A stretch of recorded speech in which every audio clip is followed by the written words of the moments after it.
সংগ্রামী সমাবেশে সম্মানিত সভাপতি,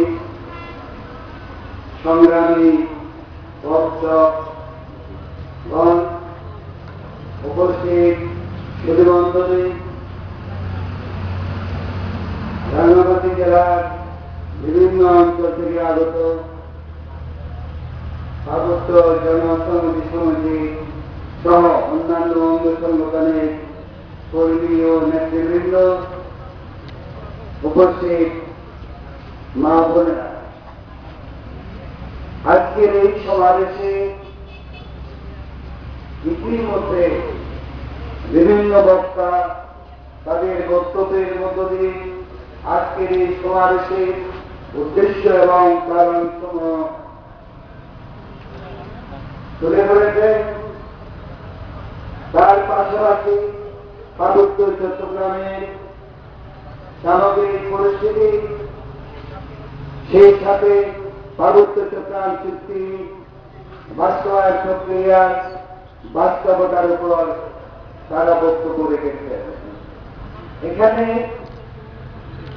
যা কিছু বলা হয়েছে তার মধ্যে আজকের এই গণসমাবেশের উদ্দেশ্য লক্ষ্য উপর অনেক কথা বলা হয়েছে। সংগ্রামী সমাবেশ, আমি সেসব কথা পুনরাবৃত্তি না করে আমি কিছু কথা বলতে চাই। আপনারা জানেন, আমরা জানি পার্বত্য চট্টগ্রামের সমস্যাটা কি। পার্বত্য চট্টগ্রামের সমস্যা সমাধানের জন্য অতীতে আমরা কি করেছি সেটা আপনারা সবাই জানেন, এবং এই সমস্যার সমাধানের লক্ষ্যে পার্বত্য অঞ্চলের জন্ম জনগণ যেভাবে যে সাহসের সহিত লড়াই সংগ্রাম করে এসেছে এবং পরিগণিতকে 1997 সালে 2রা ডিসেম্বর যে চুক্তি স্বাক্ষরিত হয়েছে সেই সম্পর্কেও আপনারা জানেন। আমরা এটাও জানি, যতদিন না পার্বত্য চট্টগ্রাম সমস্যা সুষ্ঠু সমাধান হবে ততদিন পর্যন্ত পার্বত্য অঞ্চলের বুকে সরকার তথা শাসক গোষ্ঠীর শোষণ, নিপীড়ন, অত্যাচার, অধিকার এটা অব্যাহত থাকবে। তার জ্বলন্ত প্রমাণ হল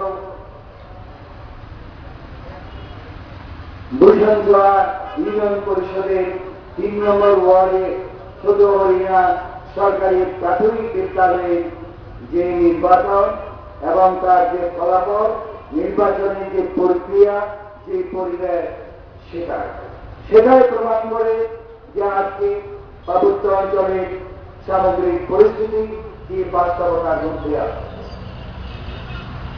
পার্বত্য চট্টগ্রাম চুক্তি যথাযথ বাস্তবায়িত না হওয়ার কারণে এবং বর্তমান সময়ে এই চুক্তি বাস্তবায়নের প্রক্রিয়া অচলাবস্থার মধ্যে থাকার কারণে যারা এই পর্যন্ত পার্বত্য অঞ্চলের ভিন্ন ভাষাভাষী পাহাড়ি নিম্ন জনগণের অস্তিত্ব ধ্বংস করে দেওয়ার জন্য ষড়যন্ত্র চালিয়ে আসছে, তারাই আজকে দিবঙ্গত তালুকদারের নেতৃত্বাধীন রাঙ্গামাটির আওয়ামী লীগের নেতৃত্বে বসুন্ধরার অনুপ্রবেশকারীদের প্রত্যক্ষ ভূমিকায় এবং বিজেপির লেফটেন্যান্ট কর্নেল শাহাবুদ্দিনের নির্দেশনায় বসুন্ধরা ইউনিয়নের যে নির্বাচন সংগঠিত হয়েছে, যেই নির্বাচনে ডাকাতি করে মাহমুদুর রহমান মামুনকে বিজয়ী হিসেবে ঘোষণা দিয়েছে,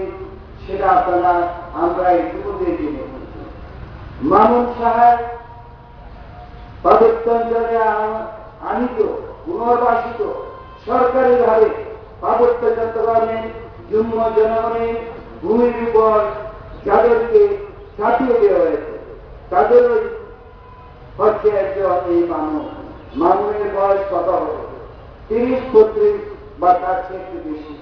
আজকে জিয়াউর রহমান সরকারের আমলে 1979 সাল থেকে এরশাদ সরকারের আমল পর্যন্ত এই পার্বত্য অঞ্চলের বুকে 5 লক্ষাধিক বাংলাদেশের বিভিন্ন অঞ্চলে ছিন্ন